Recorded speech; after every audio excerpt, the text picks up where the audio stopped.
जय हिंद साथियों। स्वागत है आप सभी का हमारे ज्ञान आरबीएल यूट्यूब चैनल पर। दोस्तों, आपको पता है कि आपके रेडियो ऑपरेटर के एग्जाम लगे हुए हैं। तो चाहे जो एग्जाम हो दोस्तों, 3 प्रकार के इसमें एग्जाम है, हेड ऑपरेटर, असिस्टेंट ऑपरेटर और वर्कशॉप। तो अगर तीनों में किसी भी एग्जाम की दोस्तों आप तैयारी कर रहे हैं तो देखिए ये हम प्रैक्टिस सेट लेकर आए हैं। समझ लीजिएगा, इसमें 40 क्वेश्चन होंगे। ठीक है। अब देखिए एक चीज मैं और आपको बता दूं, जो ये 40 क्वेश्चन है ना, ये दोस्तों यूपीएसआई के प्रीवियस ईयर पेपर है। अभी जो 2021 में पेपर हुआ था वो 40 क्वेश्चन है, यानी कि बहुत ही इंपॉर्टेंट हो गए। और ऐसे दोस्तों क्वेश्चन आपके एग्जाम में पूछे भी जाएंगे। तो चलिए दोस्तों, पूरे के पूरे क्वेश्चन सॉल्व करते हैं और उसको हम बेहतरीन तरीके से उसके आंसर देखेंगे और उसके मतलब कि विस्तृत रूप से उसके सारे चीजें देखेंगे। ठीक है, तो चलिए शुरू करते हैं दोस्तों। उसके पहले एक चीज और बता दूं दोस्तों, आपको बता दें कि रेडियो ऑपरेटर की साइंस बहुत ही पेचीदी है। और अगर आप चाहते हैं रेडियो ऑपरेटर के दोस्तों साइंस पढ़ना हमसे, देखिए चाहे हेड ऑपरेटर हो चाहे असिस्टेंट ऑपरेटर हो, सभी के लिए दोस्तों, दोनों के लिए दोस्तों एकमात्र दोस्तों हमने बैच निकाला है। मात्र दोस्तों अभी ये 199 रुपए, मगर आपको अभी अगर लेते हैं दोस्तों तो ये 149 रुपए में आपको पड़ जाएगा। हेड ऑपरेटर असिस्टेंट ऑपरेटर दोनों के लिए। कैसे पड़ेगा? तो आपको दोस्तों प्ले लिस्ट पे जाके हमारा ऐप डाउनलोड करना होगा, ज्ञान आरबीएल दोस्तों। और ज्ञान आरबीएल ऐप डाउनलोड करके दोस्तों जब आप जाएंगे कोर्सेज वाले कॉलम में, तो दोस्तों कोर्सेज वाले कॉलम में यही आपको दिख जाएगा दोस्तों, इस तरीके से यही थंबनेल लगा हुआ दोस्तों मिल जाएगा बैच। इसको परचेस कर लीजिएगा। ठीक है, कोई जानकारी चाहिए दोस्तों तो आप जानकारी भी ले सकते, कमेंट बॉक्स में कर दीजिएगा। या फिर दोस्तों ऐप इंस्टॉल करके देखिए, आप बैच ले या नहीं ले, एक बार दोस्तों जाइए, आप डेमो क्लासेस देखिएगा, बहुत ही शानदार तरीके से सारी चीजें दी हुई हैं। चलिए थैंक यू, शुरू करते हैं वीडियो को। साथियों शुरू करते हैं। आपको बता दें दोस्तों, ये 14 नवंबर 2021 का पेपर है। ठीक है, 14 नवंबर 2021 का। ठीक है, और फर्स्ट शिफ्ट का पेपर है। ठीक है, तो चलिए देखते हैं इसके पूरे के पूरे 40 क्वेश्चन। ठीक है, तो चलिए पहला क्वेश्चन क्या था दोस्तों, इनमें से 84 सिद्धों के प्रथम सिद्ध कौन से थे दोस्तों? तो आपको पता होना चाहिए कि 84 सिद्ध थे टोटल दोस्तों। ठीक है, और इनमें से पहले सिद्ध कौन से थे? तो दोस्तों आपको बता दें, सरहपा। क्या नाम था उनका? सरहपा नाम था। अब देखिए सरहपा के बारे में अगर मैं बताऊं तो इन्हें दोस्तों आपको पता है आदि कवि भी कहते थे। क्या कहते थे? इनमें से आदि थे दोस्तों। ठीक है, और एक चीज याद रखेंगे, इनको हिंदी का प्रथम कवि भी कहा जाता है। आपसे क्वेश्चन कई बार पूछेगा कि हिंदी के प्रथम कवि कौन है, यानी कि हिंदी के दोस्तों प्रथम कवि कौन है, प्रथम कवि कौन है? तो आप बताइएगा सरहपा दोस्तों। ठीक है, किसने कहा था? तो राहुल सांकृत्यायन ने दोस्तों सरहपा को हिंदी का प्रथम कवि कहा था। ठीक है, अब देखिए अगर आपसे हिंदी की प्रथम रचना पूछेगा ना, तब आप श्रावकाचार बताएंगे। क्या बताएंगे? हिंदी की प्रथम रचना कौन है? तो श्रावकाचार। ठीक है, तो ये चीजें भी आपको याद रखना है। ठीक है, हिंदी के प्रथम कवि भी कौन है? सरहपा है। और सबसे पुराने 84 सिद्धों में सबसे पुराने सिद्ध थे। ठीक है, चलिए अगला है, इनमें से कौन सा उदय का विलोम? तो उदय का दोस्तों अस्त हो जाएगा। ठीक है, और दोस्तों परोक्ष किसका होता है? प्रत्यक्ष का परोक्ष हो जाएगा ना। प्रत्यक्ष मतलब अक्ष के सामने, है ना, आंख के सामने, प्रत्यक्ष का परोक्ष हो जाएगा, या अप्रत्यक्ष, दोनों बात वही होती है ना। प्रकट का अप्रकट हो जाएगा। ठीक है, तो हमारा बी ऑप्शन बिल्कुल राइट हो जाएगा। अगला है, रश्मि रथी इनमें से किसके जीवन पर केंद्रित करती है दोस्तों? तो किसके? तो कर्ण के जीवन पर केंद्रित करती है। अब देखिए ये चीजें आपको याद रखना कि रश्मि रथी किसकी रचना है। तो दोस्तों रश्मि रथी किसकी रचना है? तो रामधारी सिंह दिनकर जी की। किसकी है? रामधारी सिंह दिनकर जी की क्या है? ये रचना है। ठीक है, किसकी? रामधारी सिंह दिनकर की रचना है। तो ये भी याद आपको कर लेना है बिल्कुल अच्छे से। चलिए चौथा क्वेश्चन क्या है, प्रत्यय का प्रयोग इनमें से कहां होता है? तो दोस्तों आपको याद होना चाहिए कि देखिए ये शब्दांश एक होता है, शब्दांश जो शब्दों का एक अंश होता है। ये शब्दांश दो प्रकार के होते हैं। क्या होते हैं? दो प्रकार के। एक होता है दोस्तों उपसर्ग। क्या होता है? उपसर्ग। एक होता है प्रत्यय। क्या होता है? प्रत्यय। तो उपसर्ग दोस्तों क्या होता है? जो पहले लगते हैं, शब्दों के पहले, यानी ये वाला अगर होता तो ये उपसर्ग हो जाएगा। यानी उपसर्ग का एग्जांपल क्या होगा कि शब्दों के पहले जो लगते हैं। ठीक है, और दोस्तों अगर प्रत्यय की बात करते हैं तो प्रत्यय क्या होगा? जो शब्दों के बाद लगता है। ठीक है, शब्दों के बाद लगता है, यानी प्रत्यय क्या होते हैं? शब्दों के बाद लगेंगे। जैसे दोस्तों भूल प्लस अक्कड़ भुलक्कड़ हो जाएगा ना। भूल प्लस अक्कड़ दोस्तों भुलक्कड़ हो जाएगा। तो अक्कड़ क्या हो जाएगा? वो आपका प्रत्यय हो जाएगा। ठीक है, अब जैसे अगर उपसर्ग की बात करूं तो देखिए जय होता है, जय शब्द है और उसके आगे अगर परा लगा दे तो पराजय दोस्तों ये क्या हो जाएगा, उपसर्ग हो जाएगा ना, तो समझ गए होंगे। यानी कि क्या हो जाएगा हमारा बी ऑप्शन बिल्कुल सही होगा। शब्दों के बाद जो लगते हैं दोस्तों उनको क्या बोलते हैं, प्रत्यय बोलते हैं। अगर पहले की बात करें तो ये उपसर्ग हो जाएगा। ठीक है, सब कुछ अच्छे समझिएगा। ठीक है, एक एक चीज को। चलिए अगला है उदय प्रकाश इनमें से किस विधा के चर्चित लेखक थे। दोस्तों अगर हम उदय प्रकाश जी की बात करते हैं तो साथियों आपको पता होगा कि उदय प्रकाश जी को 2010 में साहित्य अकादमी पुरस्कार मिला था। कब? 2010 में दोस्तों इनको मिला था साहित्य अकादमी पुरस्कार। दोस्तों याद रखिएगा उदय प्रकाश जी को। ठीक है, साहित्य अकादमी पुरस्कार। ठीक है, लिख लीजिएगा। किस रचना के लिए? तो दोस्तों इनकी मोहनदास रचना के लिए। और मोहनदास क्या थी दोस्तों, ये कहानी थी। ठीक है, क्या थी? मोहनदास के लिए मिला था। और मोहनदास दोस्तों किस विधा पर आधारित थी? कहानी पर दोस्तों, इसलिए ये क्या थे, कहानी के चर्चित लेखक थे। ठीक है, कहानी विधा के दोस्तों कौन थे? उदय प्रकाश जी एक चर्चित दोस्तों लेखक थे। इनको इस चीज को आपको दिमाग में बिठा लेना है। ठीक है, और इन्हें दोस्तों साहित्य अकादमी पुरस्कार भी दिया गया। और आपसे पूछे कब दिया गया है, तो 2010 में। ठीक है, चलिए आगे देख लेते हैं। अगला क्या क्वेश्चन है, इनमें से कौन सा तत्सम है? तत्सम मतलब कि संस्कृत वाला शब्द। तो आपको पता है जम्बुल दोस्तों, जामुन का। ठीक है, जम्बू या जम्बुल है, जम्बुल है ना, तो दोस्तों ये आपका हो जाएगा जामुन का। तो यही दोस्तों बिल्कुल सही हो जाएगा। ठीक है, चलिए अगला दोस्तों है कि अग्नि का विलोम क्या होगा। दोस्तों अग्नि का हो जाएगा, जल हो जाएगा। घृत मतलब क्या था, घी होता दोस्तों, है ना। आप वायु तेल के बारे में जानते हो, तो अग्नि का क्या हो जाएगा, जल हो जाएगा। ठीक, तो आप विलोम शब्द पूछा है तो अग्नि का जल हो जाएगा। एकदम इजी है, इसमें कुछ समझाने वाली चीज भी नहीं है। अगला है जिस संज्ञाओं की विशेषता बताई जाती है उन्हें क्या बोलते हैं। समझिएगा, इसको अच्छे समझिए। देखिए दो चीजें होती हैं, एक होता है संज्ञा, एक होता है सर्वनाम। सर्वनाम, ठीक है, इन दोनों की विशेषता कौन बताता है? विशेषण बताता है, विशेषण। ठीक है, विशेषण बताता है इन दोनों की विशेषता। ठीक है, अब देखिए दोबारा सुन लीजिएगा, थोड़ा सा आपको अच्छे से समझा दूं। देखिए एक शब्द होता है संज्ञा, शब्द क्या दोस्तों, है ना, एक होता है सर्वनाम, सर्वनाम। ठीक है, इन दोनों की विशेषता दोस्तों विशेषण बतलाता है। क्या बताता है?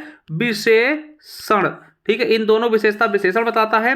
अब दोस्तों जब इनकी विशेषता बतलाता है ना, तो उस समय दोस्तों इन दोनों चीजों को हम विशेष से कहते हैं। क्या बोलते हैं? विशेष से कहते हैं। यानी संज्ञा सर्वनाम को हम क्या बोलते हैं उस समय? विशेष से कहते हैं। यानी जिन संज्ञाओं की विशेषता बताई जाती है उन्हें क्या कहते हैं, तो आप बताइएगा, उनको हम विशेष से कहते हैं। बिल्कुल सही हो जाएगा। जैसे कि दोस्तों कहा गया काली गाय, काली गाय।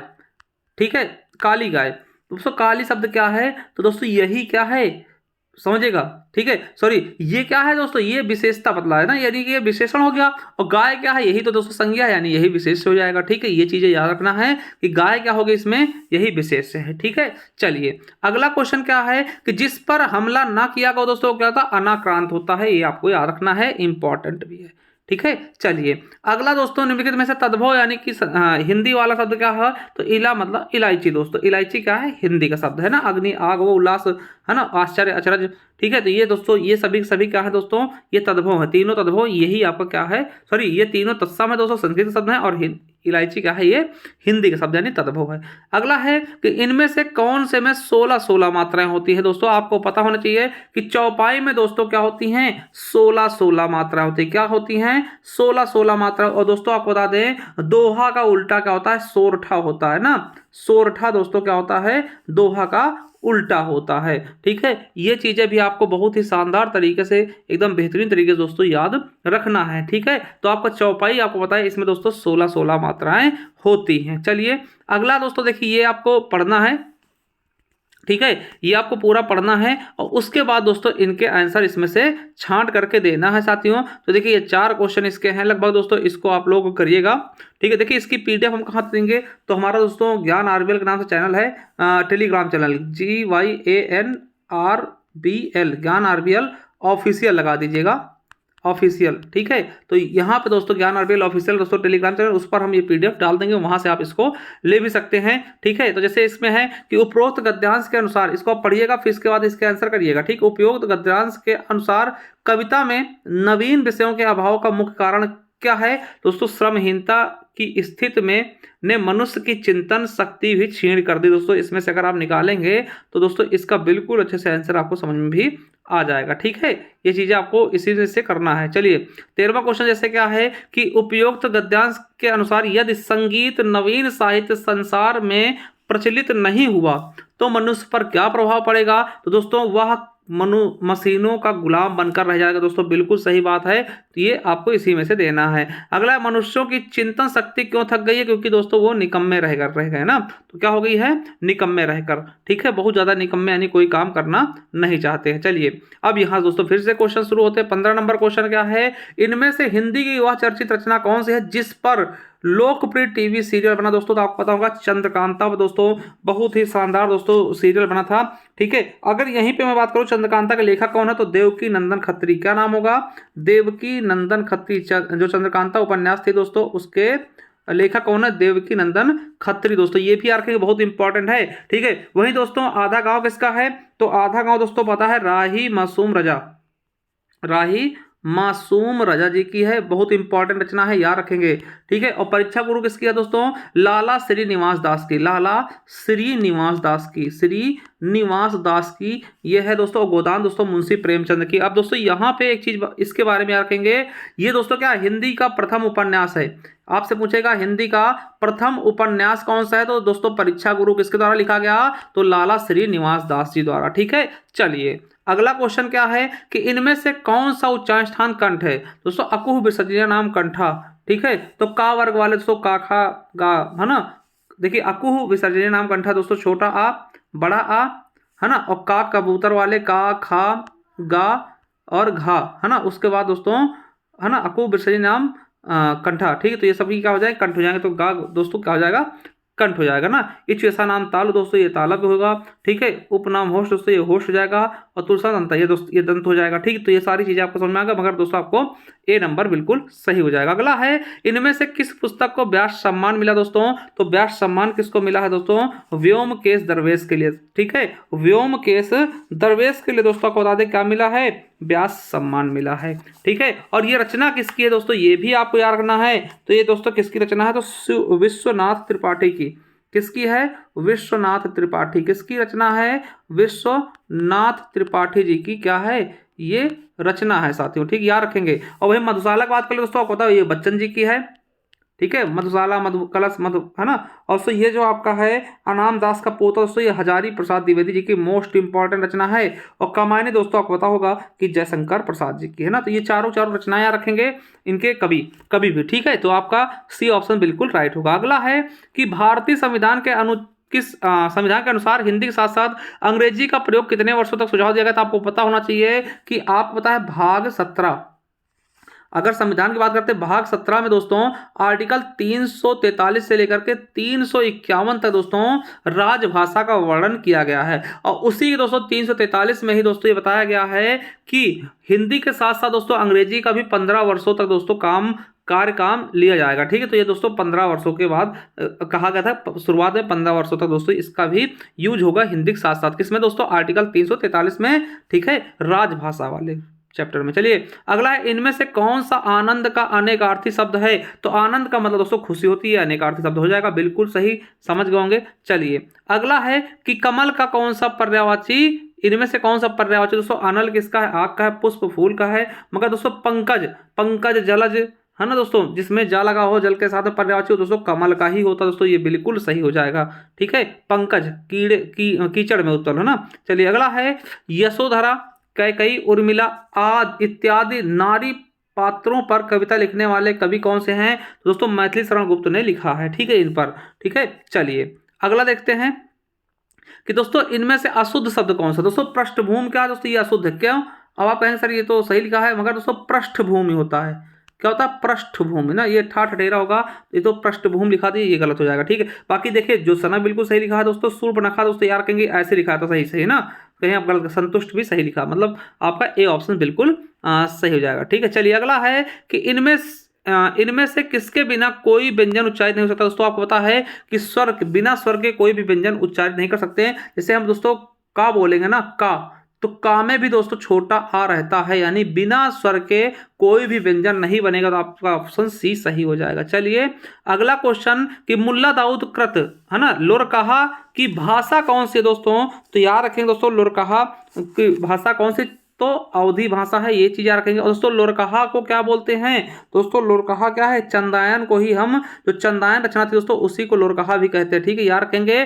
चंदायन, दोस्तों आपसे पूछेगा चंदायन के रचनाकार कौन है, तब भी आप मुल्ला दाऊदी बताएंगे। लोरकहा के रचनाकार कौन है? मुल्ला दाऊद। चंदायन की भाषा कौन सी? अवधी, ठीक है, अवधि में ही दोस्तों रामचरित मानस ही लिखा गया है, ठीक है। चलिए अगला है, इनमें से किस प्रश्न में प्रश्नवाचक सर्वनाम का प्रयोग हुआ दोस्तों? तो आपको पता है कि प्रश्नवाचक की सबसे खास बात क्या होती है, लास्ट में दोस्तों प्रश्नवाचक का चिन्ह भी लगा होता है, ठीक है। आप कहेंगे तो मैं बैठूं दोस्तों, ठीक है, ये तो संबंध हो गया, आप कहेंगे तो, है ना, कुछ काम किया करो, ठीक, ऑर्डर हो रहा है। मगर दोस्तों इसमें देखिए किस पुस्तक किससे मंगवाओ, दोस्तों यहाँ प्रश्नवाचक खुद ही लगा पड़ा है, इसलिए दोस्तों बी ऑप्शन बिल्कुल राइट हो जाएगा। चलिए अगला 26 नंबर, जो किए गए उपकारों को मानता है, जो किए गए उपकारों को मानता दोस्तों उसके लिए एक शब्द का कृतज्ञ हो जाएगा दोस्तों, और जो किए गए उपकारों को ना मानता उसको कृतज्ञ बोलते ना, तो दोनों दोस्तों याद रखिएगा, तो कृतज्ञ बिल्कुल सही हो जाएगा। अगला है यथा संभव, देखिए कहीं भी अगर दोस्तों यथा लगा मिल जाए, ठीक है, यथाक्रम, यथानुसार, यथा, है ना, यानी कि आप ये चीज समझिए दोस्तों, उपसर्ग लगे हुए अधिकतर दोस्तों क्या होते हैं, आपके अव्ययभाव समास होते हैं, जिसका पहला पद क्या होता है, प्रधान होता है। क्या होता है? अव्ययभाव समास का प्रथम पद प्रधान होगा, प्रथम पद प्रधान होगा दोस्तों। जहां पे आपको उपसर्ग लगे मिल जाए दोस्तों, अधिकतर वो क्या होते हैं, अव्ययभाव समास ही होते हैं, ठीक है। ये चीज आप बहुत अच्छे समझ रहे होंगे और समझने की कोशिश भी कर रहे होंगे, ठीक है। चलिए अगले क्वेश्चन तक चलते हैं दोस्तों, इनमें से वीरांगना का पुल्लिंग क्या होगा? दोस्तों वीर का वीरांगना होता है, ठीक है, बिल्कुल सही। तो आपके सारे सारे गलत हो जाएंगे। नहीं, वीर का स्त्रीलिंग क्या होगा, पुल्लिंग क्या होगा दोस्तों? देखिए वीर का स्त्रीलिंग क्या होगा, वीरांगना, वीरांगना का पुल्लिंग क्या होगा, वीर हो जाएगा, ठीक है। चलिए अगला है, निम्नलिखित शब्दों में से कौन सा सही दोस्तों? दुग्धोज्वल, दोस्तों जैसे उज्ज्वल लिखते हैं ना, उज्ज्वल में दोनों दो जा आधे होते हैं, वैसे दोस्तों दुग्धोज्वल में भी दुग्धो प्लस उज्ज्वल ना, तो दोस्तों ये सही हो जाएगा आपका दुग्धोज्वल, बिल्कुल सही, ठीक है, सी नंबर। चलिए अगला है, इनमें से कौन सा वाक्य अकर्मक क्रिया का उदाहरण नहीं दोस्तों? अकर्मक मतलब क्या था? जिसमें दोस्तों कर्म ना हो, ठीक, वो अकर्मक होता है। जैसे गीता गाती, क्या गाती है नहीं पता, ठीक है, मोहन सोता है, क्या सोता नहीं पता, राम खेलता, क्या खेलता नहीं पता दोस्तों, इसलिए क्या हो जाएंगे, ये अकर्मक है। और कौन सा अकर्मक नहीं दोस्तों? तो राम क्रिकेट खेलता है, यहाँ दोस्तों ये कर्म हो रहा है क्रिकेट खेलने वाला, तो यही दोस्तों क्या हो जाएगा आपका, ये सकर्मक क्रिया होगा, ना कि अकर्मक। तो आपका सी ऑप्शन बिल्कुल और बिल्कुल राइट हो जाएगा। अगला है, निम्नलिखित में से कौन सा शब्द अतिवृष्टि का विलोम है? तो अतिवृष्टि का विलोम क्या होता है दोस्तों? अतिवृष्टि क्या होता है? जहां पे बाढ़ होती है दोस्तों, ठीक है, बाढ़ को हम क्या बोलते हैं? अतिवृष्टि बोलते हैं। और अनावृष्टि मतलब दोस्तों सूखा हो जाता है, जहां पे सूखा पड़ा हो तो बाढ़ का विलोम दोस्तों सूखा होगा,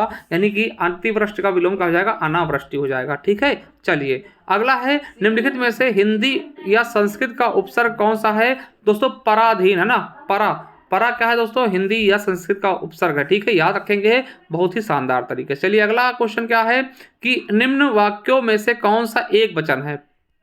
साथियों भय से उसके प्राण ही निकल गए दोस्तों, प्राण ही निकल गए, आप देखिए, है ना। और थे दोस्तों, देखिए बैठे दोस्तों, ये आप पीछे से देख सकते हैं, ठीक है। मगर दोस्तों यहाँ पर देखिए कल बहुत वर्षा हुई थी, तो हुई थी दोस्तों, लास्ट से आप पहचानिए क्रिया से, तो ये आपका क्या है? एक वचन है, ठीक है।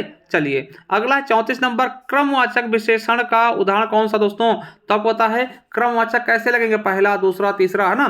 तो जैसे दो ये क्या है दोस्तों? गणनावाचक है, 2, 3 और चौगुना दोस्तों क्या है? ये आवृत्तिवाचक है, क्या है? आवृत्ति बोधक है दोस्तों। मगर दोस्तों दूसरा क्या है? ये आपका क्रमवाचक है, ठीक है। चलिए इनमें से घुमक्कड़ के रूप में लेखक कौन प्रसिद्ध दोस्तों? तो आपको पता होगा राहुल सांकृत्यायन दोस्तों, ये घुमक्कड़ शास्त्र के रचयिता हैं, ठीक है, घूमने वाली चीजें इन्होंने बहुत ज्यादा लिखी हैं, ठीक है। चलिए अगला है, इनमें से किस साप्ताहिक का संपादन महात्मा गांधी ने किया दोस्तों? तो हिंदी नवजीवन का संपादन महात्मा गांधी जी द्वारा किया गया है। अगला है, इनमें से सर्वनाम की उपयुक्त परिभाषा कौन सी है? तो दोस्तों आपको पता सर्वनाम क्या होता है? जो संज्ञा के स्थान पर प्रयोग में लाया तो उनको हम सर्वनाम कहते हैं, तो बिल्कुल सही हो जाएगा। संज्ञा के स्थान पर प्रयोग में लाए गए शब्दों को क्या बोलते हैं? सर्वनाम बोलते हैं, ठीक है, बिल्कुल और बिल्कुल सही ऑप्शन आपका सी हो जाएगा, इसको याद रखिएगा। चलिए अगला है कि प्रयत्न के आधार पर ला दोस्तों क्या है? तो ला आपको पता दोस्तों, ला क्या होता है दोस्तों? वो होता है पार्श्विक होता है, ठीक है, पार्श्विक होता है। वहीं दोस्तों उत्क्षिप्त की बात कर लें तो उत्क्षिप्त दोस्तों केवल दो ही होते हैं, अड़ा और अढ़ा दोस्तों, जो नीचे बिंदी रखती है ये वाले, ठीक है।